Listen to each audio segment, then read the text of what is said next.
Hey everyone, welcome to Cross the Ditch NC. My name is Laura and I'm so glad you're here today. Happy New Year to you and your family. I pray that each of you get to experience God's love and blessings in this new year. Today, I am cooking a New Year's Eve or New Year's Day traditional meal for my family. We usually have Hambone Soup on New Year's Day with some collards and some black eyed peas in it, along with some other mixed vegetables. We usually use the ham bone that is left over from our Christmas ham to help make the stock for this soup. And I'm also cooking the collard chowder that my brother introduced me to. I'm going to give it a go, see if I can make it taste as good as it tastes when he makes it. I do not like collards. Yes, I know that is a sin to say in the South that you don't like collards. I was born and raised in the South and I do not like collards and I do not like sweet tea. Please forgive me, but I've tried. However, my brother made this collard chowder back in 2018 or no 2019 for a Christmas meal spent with our whole family, and I gave it a try just because I'm always willing to try something at least once, and it was actually pretty good. So I asked him for the recipe, he sent it over, and so I'm gonna give it a try today. I'll actually link the recipe below, so if you want to try at your home, you can do so as well. I'm also going to make some homemade cornbread. We are going to cook up some country ham and cook up some hot sausage that we got from a local vendor who makes their sausage. So yeah, that is going to be our New Year's Day meal. So I was up before my family this morning, even though we all stayed up until midnight to celebrate the coming of the new year. I was up before my family to get everything started. I started boiling our ham bone yesterday to go ahead and get a good base for it, and then I just put the stock and the bone, everything still in the pot, in the fridge overnight to cool, and then I took it out and pulled like the little layer of like greasy fat that forms on the surface. I just scooped that off, disposed of it, and then I put the pot back on the stove to finish cooking. That is the big one in the back there. Or not to finish cooking, but to warm it back up and see if I could extract a little bit more flavor out of it. I also added some of my homemade vegetable stock that I had frozen, so just to give it a little bit of extra flavor. And there is really no like standard recipe for our Hambone soup. I literally just boil the bone to get the stock base and flavor. I add a little bit of salt, a little bit of pepper. I'll usually add like a little bit of cayenne pepper or something to give it a little zing, and then I add in frozen vegetables. I get ours at Piggly Wiggly. I just add in like vegetable soup mixture, and then I'll add in some black eyed peas and some extra green beans, usually some from our garden that I have preserved, and I'll add in some okra as well because I love soup that has okra in it. So I have some okra frozen from our garden in the freezer that I'll add into that. But I just kind of throw it all together with no measurement, no recipe, no nothing, and cross my fingers and pray it turns out good.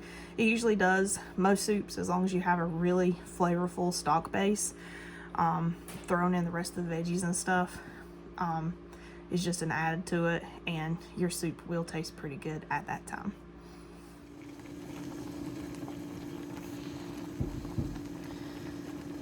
Alright, so I have my collards here, reducing down, making the stock base for the collard chowder that I'm going to make today. And the collards will be in it as well, obviously, but the base of it is the stock. So I'm going to let these simmer down and finish cooking, and then I'll start making my collard chowder. And here I have my ham bone going. I need to turn the heat down on that just a little bit. That is the, what is it? That is the Hambone Soup. It's a 2-part. 2 parts. 2 parts of ham, 1 part of beef, 1 part of chicken. And then I'll add in some the ham bone from our Christmas ham. So once we ate most of the meat off of it, I just wrapped it up real good, put it in the freezer, and I pulled it out last night. I boiled it for a little while last night, and then I put it back on the boil this morning. So we're gonna make Hambone soup with that. I'm trying not to get you too close so the lens don't fog up. We're gonna make Hambone soup with that, and that will have our black eyed peas in it. And then here I have water going, which I'm gonna turn off. And I'm gonna do a fast soak for our black eyed peas because I forgot to set them out last night to soak overnight. So I have rinsed these, picked out any of the holes that have separated, picked out the bad beans. So I'm gonna put these in here ever so carefully. So to do the fast soak, I just get the water to a boil, turn it off, try to get these nice little peas in there, and then let the water boil, turn it off, and then I put the peas in there with the lid and I let them sit for no more than an hour.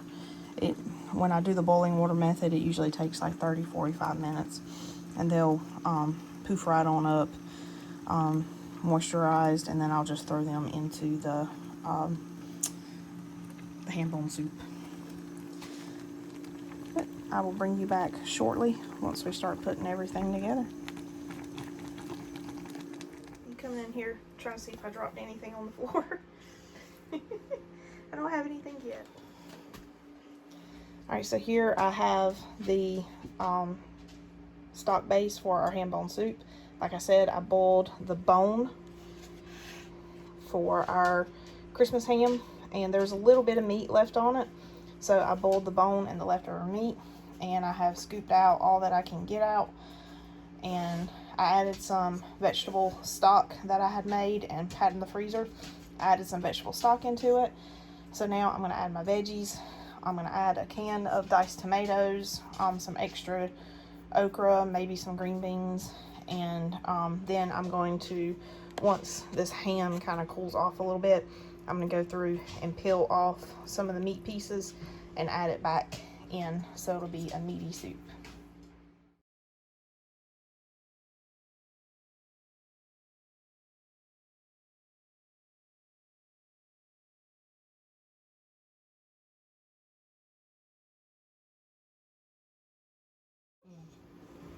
What is it, baby? What do you want? Are you trying to get to the ham? Is that what you're trying to do? Boys.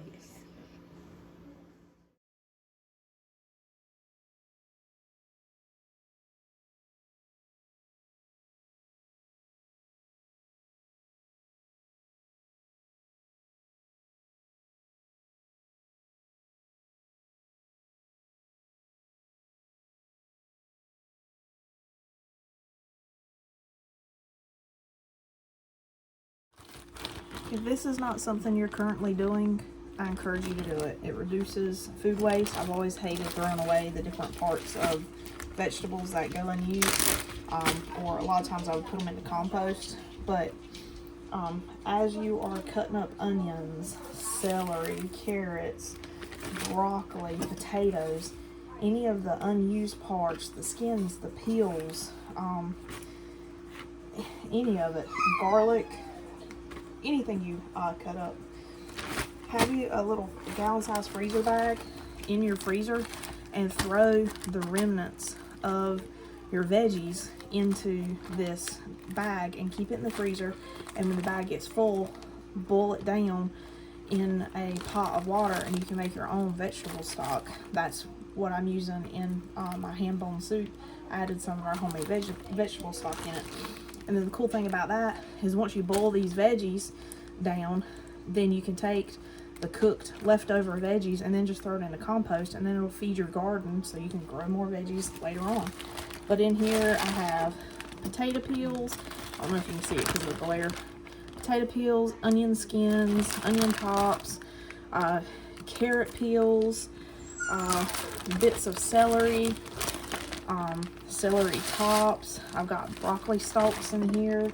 Just any part of the vegetable that you don't use, that you typically throw away or you put like a scrap pile. Put it in a gallon-sized freezer bag. Keep it in your freezer. And when it gets full, just put it in a pot of water and boil it for a little while and make your own vegetable stock. Good way to save money. Good way to reduce food waste. Alright, so another thing I am making today is homemade cornbread. I have never made cornbread from scratch before, so I'm super excited to try this. You can hear my dog in the background still whimpering and whining because he wants some of the ham that's on the counter. So I'm just coating my cast iron pan with a good thick layer of butter. And then I'm going to mix together my ingredients and put it on cooking so we can have this with our collard chowder and the rest of our food. Alright, so to make my cornbread, I'm going to use a recipe from an old church cookbook that my mom gave me many years ago. So I'm going to use 1 cup of all-purpose flour. I'm going to use 1 cup of yellow cornmeal.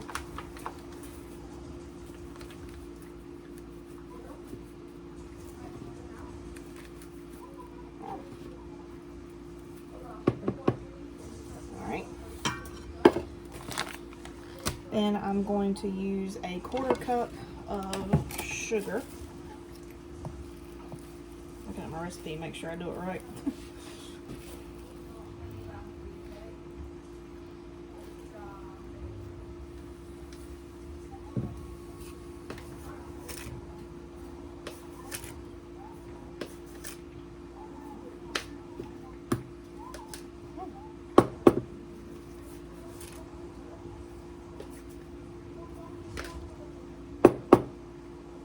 Alright, 1/4 cup of sugar. 4 teaspoons of baking powder.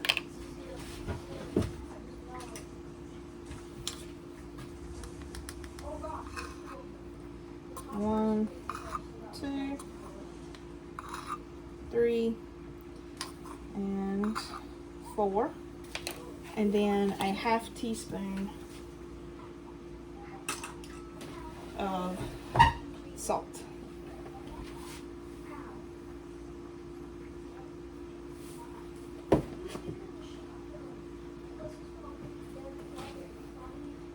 Half teaspoon of salt. Stir all of this together.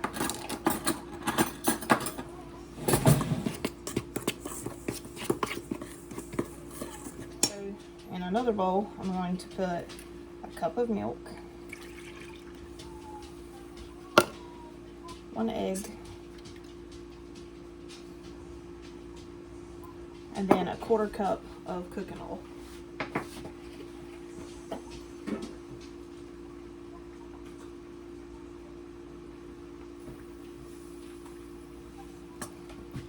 I'm going to whisk all of this together.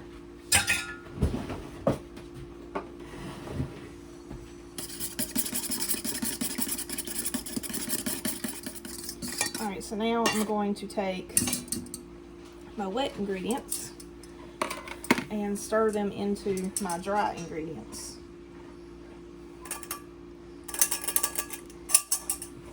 And I'm going to stir it until everything is just moist. It says to avoid over stirring.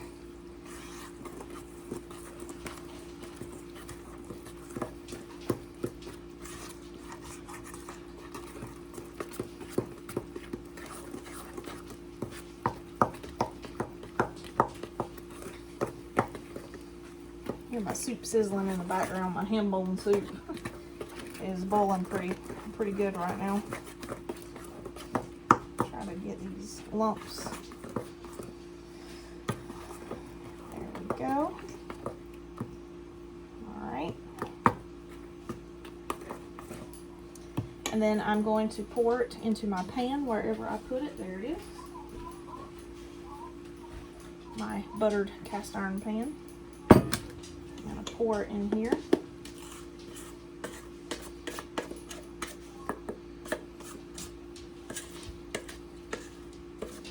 And then I'm going to put it in my oven that is preheated to 125, or not 125, 425 degrees. And let it bake for about 20 minutes until this is a golden color. Let's go do that. Alright, so while my cornbread is cooking, I'm going to go ahead and finish up my collard chowder and cook up some hot sausage, so we will be ready to have lunch.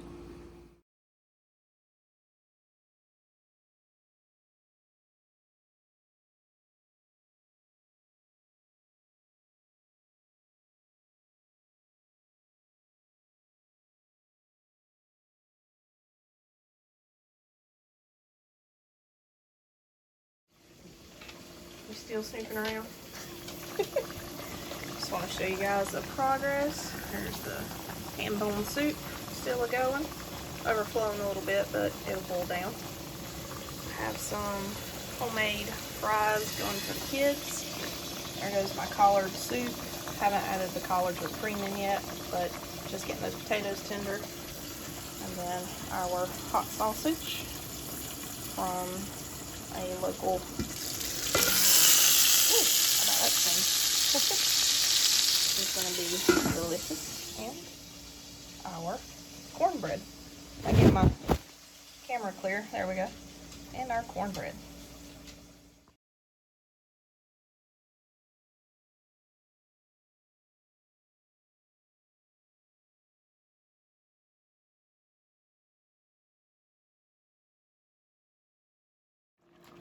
Alright, so here it is. Here is the collard chowder.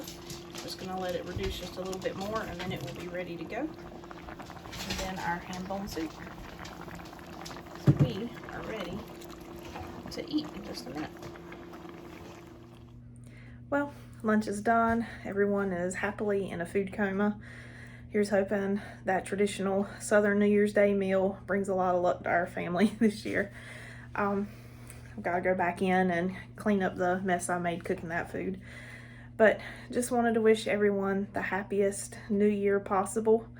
I know this is not my typical gardening style video. However, the weather has been pretty yucky the past few days, cold and rainy, so I haven't been able to get out in the garden. But we're supposed to get a very short break from it tomorrow, so I'll run out and just check on things and harvest what can be harvested. I think I'll have some radish, some lettuce, maybe some rutabagas, I'm not sure. And I do know tonight that I'll go out and harvest some kale because my daughter has requested kale to go with our supper. So I'll do a little bit of harvesting tonight, at least for the kale. But I'll show you what the garden looks like, wet and cold at least. There because it's raining. But there is our cold, wet garden. Tucked in. Trying to keep a little warm. Well, that's it for this video. I'm gonna go inside and clean up the mess I made in the kitchen and do the mom thing. Clean, probably cook something else, and do some laundry. Thank you so much for joining me. I hope you and your families have a happy and a blessed new year. Thank you so much for watching my videos. If you like what you see, please hit the subscribe button. I'm gonna try to be a little bit better about posting a video at least once a week. Once again, thank you for joining me today. I hope you have a blessed day. Come back to see me again.